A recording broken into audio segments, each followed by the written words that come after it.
আমি আজকে আসি কাঁচা বাজারে।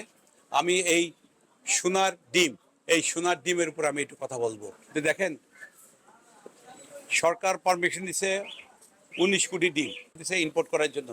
আমাদের দেশের লোকে আছে অলমোস্ট 20 কোটি। 19 কোটি ডিমের যদি পারমিশন দেওয়া থাকে তাহলে তো মানুষের এক বেলা তো হয় নাই। দেখেন এই যে ডিমের যারা বিক্রি করে কি বলছে তাতে কথা শুনেন। সরকারের যে 19 কোটি ডিম আনতেছে, 19 কোটি ডিম তো মনে করেন যে আমাদের বাংলাদেশের জন্য সকালবেলা নাস্তা। তাহলে তো বা আমাদের তো আর স্টকে থাকছে না। স্টকে থাকলে হয়তো ডিমের দাম কিছু কম তো আমরা কম কেনার মতো কোনো পরিস্থিতি পাচ্ছি না। কাজে সকালবেলা ডিম বিক্রি করলে মানে নাস্তা করে ফেললে 19 কোটি ডিম শেষ। দুপুরবেলা কি করবো, বিকালবেলা রাতের বেলা কি খাবো? ঠিক আছে, আপনি কতদিন পর পর ডিম খান? আমরা তো স্যার ডিম মাসে 4-5 বার খাই। মাসে 4 বাজার খান, এর বেশি আর খাইতে অনেক পারেন না। সময় আমরা গরিব নিতে পারি না, দাম বেশি। আমরা তো ডিম চোখেই দেখি না, কিভাবে খাবো? সমর্থন নাই, ডিমের দাম বেশি, সেজন্য এত দাম হলে আমরা কিভাবে খাবো? গরিব মানুষ, শাক সবজি ডিম সবকিছুরই তো দাম বেশি, আমরা তো এত দাম দিয়ে কিনে খেতে পারি না। এই ডিমটা যদি ইন্ডিয়া থেকে আসে, ডিমটার ডেলিভারি হবে truck to truck. Indian truck আসবে বর্ডারে, বাংলাদেশি ট্রাকে লোড করবে। পেরিশেবল আইটেমের নিয়ম হচ্ছে ট্রাক টু ট্রাক লোডিং হবে। আমরা ব্যবসা করি, আমরা তো সবকিছু জানি। বন্দরে রাখার মতন এরা কোনো পরিস্থিতি নেই, রাখলে ভেঙে দেবে। ট্রাক টু ট্রাক লোডিং হলে তাহলে জিনিসটা সেফ থাকে। আপনি এই কাস্টমসে যখন ডিম ছুটাইতে যাবেন, আপনি দেখেন নাকানি চুবানি খাওয়াই দেবে আপনাকে। কেন নাকানি চুবানি খাওয়াবে? তখন এরা বলবে যে যাও তোমরা কাগজ দেওয়া কমার্স মিনিস্ট্রি যাও, তোমরা এনবিআর যাও, তোমরা সিসিআইতে যাও, পারমিশন দিয়ে আসো। এলসি হয়েছে, ট্যাক্স দিবে বেনাপোলে কাস্টমসে। আমাকে কেন সিসিআইতে আসতে হবে? কেন কমার্স মিনিস্ট্রি যাইতে হবে? কেন এনবিআর যাইতে হবে? কেন ওয়াই? এইভাবে তো এগুলো করতে করতে করতে করতে ডিমের দাম বাড়িয়ে যায়। কারণ 3টা টাকা ধরাইলে 3টা টাকার অনেক টাকা খরচ আছে। তুমি পারমিশন দিবা ডিম ইম্পোর্ট করার আগে, আবার ফ্যাকড়া লাগাই রাখো কেন? ফ্যাকড়া লাগাই রাখলে তো হবে না।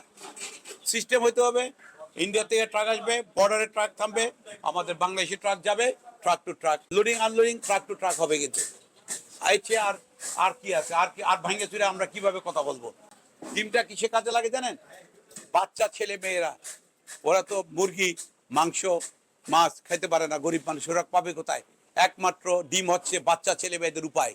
স্কুলে কলেজে পড়তেছে বাচ্চা ছেলে মেয়েদের উপায় হচ্ছে একমাত্র ডিম। ডিমটা হচ্ছে একমাত্র লাস্ট সম্পদ। এটা হলে নিউট্রিশন আমাদের দেশের মানুষের জন্য। এই ডিমটার দাম যদি এত বেশি হয় তাহলে মানুষ বাচ্চা ছেলে মেয়েদেরকে কি খাওয়াবে? আর বাচ্চা ছেলে মেয়েরা আমাদের দেশকে কি দিবে? মাথায় যদি বুদ্ধি না হয়, মাথায় যদি মগজ না হয়, তো বাচ্চা ছেলে মেয়েরা কি দিবে? দেশকে তো কিছুই দিতে পারবে না। যাদের বাচ্চা হবে ওরা তো ডিম খায়, ওদের তো পুষ্টির দরকার, ওদের তো নিউট্রিশন দরকার। ওরা তো বড় মাছ কিনা খাইতে পারে না, মুরগির মাংস খাইতে পারে না, গরুর মাংস খাইতে পারে না। একমাত্র উপায় হলো ডিম, নিউট্রিশন জন্য। যাদের মাদের পেটে বাচ্চা আছে, মারা তো ডিম খাবে। ডিম না হলে খাইলে তো পেটে বাচ্চা পুষ্টি হবে না, তো মারও উইক হয়ে যাবে, অ্যাক্সিডেন্ট হয়ে যেতে পারে। ডিমের একেবারে ট্যাক্স তুলে দেওয়া উচিত। Truck to truck loading unloading হবে, বাস আর কোনো কথা নাই। দেখবেন তখন 8 টাকা 9 টাকা ডিম খেতে পারবেন। 60 টাকা হালি ডিম কজনে খেতে পারে? আমরাই তো খেতে পারি না। কত টাকা বেতন পাই? আমরা কি বাচ্চাদেরকে ডিম খাওয়াবো নাকি নিজেরা খাবো? আমরা কিভাবে খাবো? 1 কেজি চালের দাম 70-80 টাকা, তারপরে এক হালি ডিমের দাম 60 টাকা।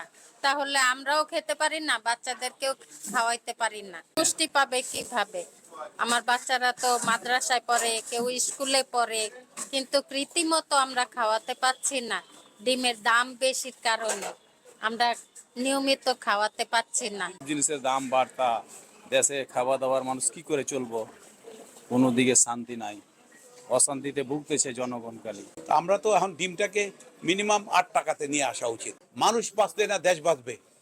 আগে আমরা বলতাম দেশ বাঁচলে মানুষ বাঁচবে, নো, ভুল। আগে মানুষ বাঁচতে হবে, এরপরে দেশ বাঁচবে। দেশ তো আছে, দেশ কি মাথাত করে কেউ নিয়ে যাবে বিদেশে? মানুষের পেটে শরীরে কোনো নিউট্রিশন নাই, কিন্তু মানুষ খাইতে পারতেছে না। কিন্তু কিছু পাক আর না পাক, একটা ডিম খাইতে যায়। একটা ছোট বাচ্চা ছেলে মেয়ের স্কুলে যাবে, একটা ডিম খেয়ে যাবে। একটা ডিম অনেক যথেষ্ট, অনেক পুষ্টি কিন্তু একটা ডিমে। সেই ডিমটা বাচ্চা ছেলে মেয়েরা খাইতে পারতেছে না। ওরা কি দিবে? জাতি গিয়ে কি দিবে? বড় হয়ে ওরা কি দিবে? ওদের তো মাথা কোনো বুদ্ধি হবে না। আমি অনুরোধ করব, ট্রাক টু ট্রাক ডেলিভারি হবে, ইন্ডিয়ান ট্রাক ঢুকবে, বাংলাদেশি ট্রাকের লোডিং আনলোডিং হবে। কিন্তু এইটার উপরে চাপ দেন, আর কোনো কাগজপত্র ঢাকাতে আসতে পারবে না। ট্যাক্স দিবে, ডিম ছুটে আসবে। বেনা বলে ট্যাক্স দিবে, বেনা বলতে গিয়ে সবকিছু এই জায়গায় ফাইনাল। এরপর আর কোথাও যাবে না।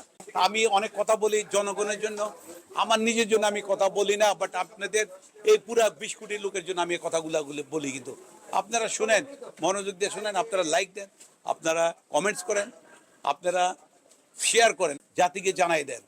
এটা 8 টাকার বেশি হওয়া উচিত না।